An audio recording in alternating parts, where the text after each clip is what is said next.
नमस्ते सदावस्तली मातृभूमि, जय हिंद दोस्तों। आज के टॉप डिफेंस हेडलाइंस है। हाल ही की तस्वीरों में डीआरडीओ के बीएमडी रडार का ट्रेलर देखा गया। विदेश मंत्री एस जयशंकर 5 दिवसीय यात्रा के लिए मॉस्को पहुंचे, जहां वो रूस के विदेश मंत्री और व्यापार मंत्री के साथ मुलाकात करेंगे।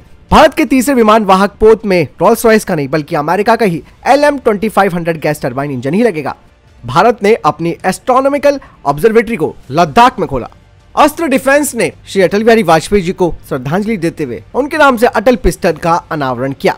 2029 तक अंटार्कटिका में पुरानी मैत्री सुविधा की जगह नया अनुसंधान स्टेशन बनाया जाएगा। भारत अर्जेंटीना में अन्वेषण और विकास के लिए 5 लिथियम ब्लॉक्स हासिल करने का सौदा करने के करीब है। बातचीत अंतिम चरण में पहुंच गई है। बढ़ते पहले डिफेंस अपडेट की तरफ। दोस्तों, हाल ही में आर्मीनिया को आकाश मिसाइल सिस्टम के डील के बाद अब कहा जा रहा है कि भारत डायनेमिक्स लिमिटेड और भी कई अन्य देशों के साथ इसके लिए बातचीत कर रहा है, लेकिन इस बारे में बताया नहीं गया कि किस देश के साथ बातचीत चल रही है। वहीं सूत्रों का कहना है कि ओमान के साथ भारत इस डील को लेकर बातचीत कर रहा है और भारत और ओमान 2024 में कॉन्ट्रैक्ट साइन कर सकते हैं आकाश मिसाइल सिस्टम के लिए। चलिए बढ़ते हैं नेक्स्ट अपडेट की तरफ। दोस्तों, HAL अब फास्ट ट्रैक माध्यम से अपने मैरीटाइम प्रोग्राम को बढ़ा रहा है ताकि भारतीय नौसेना को 60 हेलीकॉप्टर प्रदान कर सके, जो कि कोस्टल और ऑफशोर ऑपरेशन में काम आएंगे। आपको बता दें कि इसका पहले प्रोटोटाइप का रोल आउट 2024 में किया जाएगा और ये ऑपरेशनल रेडीनेस 2025 में हो जाएगा। ये एक बड़ी हुई पेलोड क्षमता के साथ होगा और डेक ऑपरेशन के लिए इसका वजन 600 किलोग्राम का होगा। साथ ही इसमें फोल्डेबल 2 सेगमेंट ब्लेड्स होंगे और इसका अपर कंट्रोल सिस्टम भी मॉडिफाई होगा, जो कि इसके आयामों को यानी कि इसके डायमेंशंस को कम कर देगा ताकि ये आसानी से वॉरशिप के ऑन बोर्ड में डिप्लॉय हो सके। बढ़ते नेक्स्ट अपडेट की तरफ। दोस्तों, पहले तेजस मार्क 2 का रोल आउट 2025 में किए जाने की योजना है और कहा यह भी जा रहा है कि रोल आउट तभी होगा जब सभी क्रिटिकल सिस्टम पूरी तरीके से इस एयरक्राफ्ट के अंदर इंटीग्रेट हो जाएंगे और इसके बाद ही इसकी फर्स्ट फ्लाइट आयोजित की जाएगी, लेकिन इसमें भी थोड़ा वक्त लग सकता है। वहीं डिफेंस एक्सपर्ट्स का कहना है कि एक बार ये सारा काम हो जाता है तो 6 महीने के अंदर पहली फ्लाइट हो जाएगी और रोल आउट तो 1 साल के बाद हो पाएगा, जो कि एयरक्राफ्ट की जटिलता पर भी निर्भर करता है। अमेरिका की military top secret research facility डापरा ने ड्रोन स्वार्म्स को बनाया है, जो कि अनिश्चित काल तक उड़ सकते हैं और इन्हें रिचार्ज किया जा सकता है जमीन आधारित यानी कि ग्राउंड बेस लेजर के जरिए, जो कि लेजर फायरिंग के जरिए इन्हें रिचार्ज कर सकेंगे।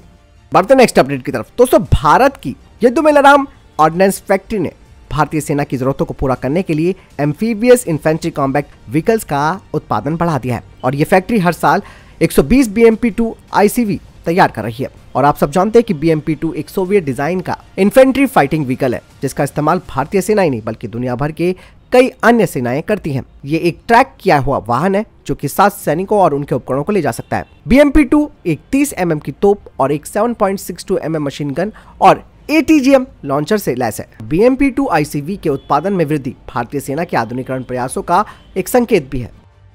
रक्षा मंत्रालय ने द एयर इन रिव्यू में पुष्टि की है कि इस साल ASRAAM मिसाइल का सफलतापूर्वक परीक्षण किया गया। हालांकि ये नहीं बताया कि किस विमान से इसे टेस्ट किया गया था, लेकिन कहा यह जा रहा है कि भारतीय वायुसेना के स्पेक्टर जागुआर डैरिन से इस मिसाइल का फायरिंग परीक्षण किया गया था। ASRAAM को सुखोई 30 MKI में शामिल किए जाने की योजना पर काम चल रहा है। ASRAAM, जिसका वजन 88 किलोग्राम है, ये एक विजुअल रेंज यानी कि WVR डोमिनेंस वाला हथियार है, जो कि क्लोज कॉम्बैट सिनेरियो में उत्कृष्टता प्रदान करने के लिए डिजाइन किया गया है और इसकी 25 किलोमीटर से अधिक की प्रभावशाली रेंज है। और ये मिसाइल विमान के सेंसर्स जैसे कि रडार या फिर हेलमेट माउंटेड स्थलों से लक्ष्य की जानकारी को एक्सेप्ट करती है और ASRAAM अपने infrared search and track system का इस्तेमाल करके ऑटोनोमस रूप से भी काम कर सकती है। दरअसल ASRAAM को चुनने का भारतीय वायुसेना का निर्णय काफी महत्वपूर्ण रहा, जिसमें कि इजरायली पाइथन, जर्मन की IRST और अमेरिकी रैथियन AIM-9X साइडविंडर सहित कई दावेदारों में से ASRAAM को चुना गया, क्योंकि ASRAAM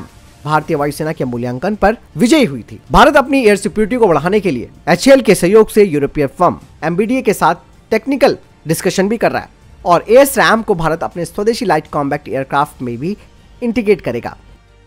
बढ़ते नेक्स्ट अपडेट की तरफ। दोस्तों, अमेरिका ने चाइना की एक बड़ी चाल का खुलासा किया है, जिसमें उन्होंने कहा है कि चाइना ड्रोन ताकत को लगातार बढ़ा रहा है और ये भारत के लिए भी एक बड़ा खतरा है, लेकिन भारत ने भी अपनी UAV टेक्नोलॉजी को अपग्रेड कर दिया है। हाल ही में वॉशिंगटन पोस्ट की एक रिपोर्ट में एक गुप्त दस्तावेज है जो पहले कभी रिपोर्ट नहीं किया गया था, वो इस बात की ओर इशारा करता है कि चाइना की सेना ने वाकई में एक प्रगति कर ली है। उसे ताइवान और अन्य सैन्य ठिकानों के आसपास अमेरिकी युद्धपोतों को निशाना बनाने में मदद मिल सकती है। इस दस्तावेज में सैटेलाइट फोटोज भी दिखाई गई है जिससे पता चलता है कि शंघाई से लगभग 350 मील अंदर चीन के एक हवाई अड्डे पर 2 WZ-8 रॉकेट प्रोपल्ड रिकॉनेसेंस ड्रोन मौजूद हैं।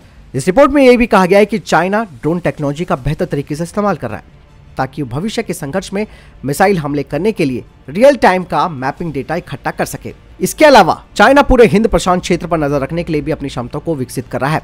ये केवल अमेरिका के लिए नहीं है खतरा, बल्कि भारत के लिए भी एक खतरा है। हालांकि दोस्तों, भारत को लेकर भी कहा गया है कि भारत ने अपनी ड्रोन और एंटी ड्रोन टेक्नोलॉजी पर भी काफी जोर देना शुरू कर दिया है। स्ट्रैटेजिक रिसर्च की एक रिपोर्ट के मुताबिक यूएवी हिमालयी वातावरण में चीन के लिए एक जबरदस्त शक्ति बन चुके हैं, जो कि उसे support system, intelligence command, search and rescue के अलावा स्वार्मिंग अटैक करने में सक्षम बनाते हैं। स्ट्रैटेजिक रिसर्च की इस रिपोर्ट में यह भी कहा गया कि चाइना भारत के साथ अपनी सीमा पर विभिन्न मिशनों जैसे कि logistical support, border surveillance, battle damage assessment, artillery spotting, sniping, mine clearance और कम्युनिकेशन सपोर्ट के लिए इन यूएवी का इस्तेमाल करता है। लेकिन चाइना के लिए हिमालय में यूएवी का इस्तेमाल करना भी चुनौतियों से कम नहीं है, जहां कठोर जलवायु शामिल है और ड्रोन में खराबी का कारण बन सकती है। वहीं दूसरी तरफ पाकिस्तान भारतीय सीमा पर घुसपैठ करने के लिए ड्रोन का इस्तेमाल करता है, जिसमें कि गोला बारूद, ड्रग्स और नकली भारतीय मुद्रा वो भेज रहा है। भारत को अब 2 विरोधियों के साथ ड्रोन रेस में उतरना है। इस रिपोर्ट में कहा गया है कि डीआरडीओ ने इस महीने autonomous flying wing technology demonstrator और स्वदेशी हाई स्पीड फ्लाइंग विंग मानव रहित हवाई यूएवी का सफलतापूर्वक परीक्षण किया और इन 2 इन हाउस निर्मित प्रोटोटाइप का उपयोग भारत के लिए एक बड़ी बढ़त आने वाले समय में दिला सकता है। बता दें कि यूएवी ने ऑटोनॉमस लैंडिंग में अपनी अद्वितीय क्षमता का प्रदर्शन किया, यानी कि ये किसी भी रनवे से टेक ऑफ और लैंडिंग कर सकता है, यानी कि ड्रोन की दौड़ जारी है और भारत को इन 2 विरोधियों से ड्रोन खतरों से निपटना है और चाइना विशेष प्रकार के ड्रोन जो है वो पाकिस्तान को उपलब्ध करा रहा है। भारतीय यूएवी, जिसे कि stealth wing flying test bed यानी कि स्विफ्ट कहा जाता है, वो हमारे सशस्त्र बलों के लिए एक गेम चेंजर होगा। इस ड्रोन का एयरफ्रेम, इसके पहिए और फ्लाइट कंट्रोल और एवियोनिक्स सिस्टम भी भारत ने स्वदेशी रूप से विकसित कर लिए हैं। बात साफ है कि दोस्तों, भारत के दोनों तरफ विरोधियों से ड्रोन का खतरा है और भारत अपने ड्रोन और एंटी ड्रोन सिस्टम पर फोकस कर रहा है ताकि किसी भी कार्रवाई का जवाब दिया जा सके। बढ़ते नेक्स्ट अपडेट की तरफ।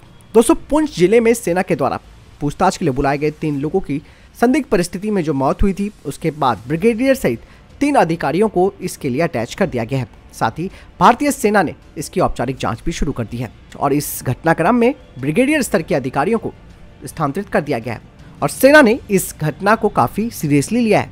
बताया जा रहा है कि सेना, पुलिस और नागरिक प्रशासन के जो वरिष्ठ अधिकारी हैं वो इस स्थिति पर नजर बना के रखे हुए हैं और इलाके में पुलिस और अर्धसैनिक बलों को तैनात कर दिया गया है। इसके अलावा सेना प्रमुख जनरल मनोज पांडे भी समीक्षा के लिए यहाँ पहुंचे हैं और इसके बाद थल सेना प्रमुख मौजूदा सुरक्षा स्थिति की समीक्षा करने के लिए राजौरी पुंछ सेक्टर के लिए रवाना हुए। बढ़ते नेक्स्ट अपडेट की तरफ। दोस्तों, चाइना मॉडर्न वॉरफेयर की तैयारी कुछ अलग तरीके से कर रहा है। दरअसल अब वो जंग में अपने सैनिकों को उतारे बिना जंग लड़ने की तैयारी शुरू कर रहा है और वो अमेरिका, ऑस्ट्रेलिया और भारत जैसे देशों का मुकाबला करने के लिए अपने बायो वेपन आर्टिफिशियल इंटेलिजेंस का सहारा ले रहा है।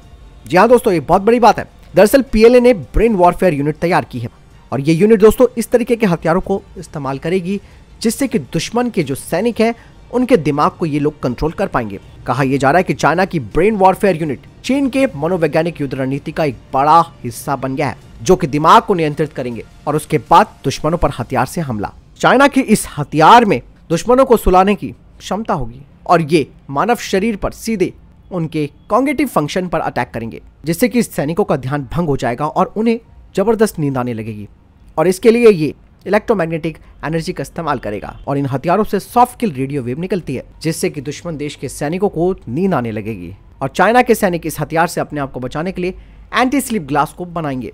ये चश्मे ऐसे होंगे कि इन पर हथियारों का असर नहीं हो पाएगा और वो नहीं सो पाएंगे।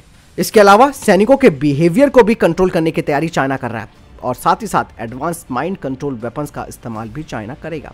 देखिए दोस्तों, चाइना किस स्तर तक अपनी तकनीक को ले जा रहा है, ऐसे में तो उसका मुकाबला करना बिल्कुल नामुमकिन सा हो जाएगा। फिलहाल आपको क्या लगता है, कमेंट सेक्शन में लिखकर जरूर बताइएगा।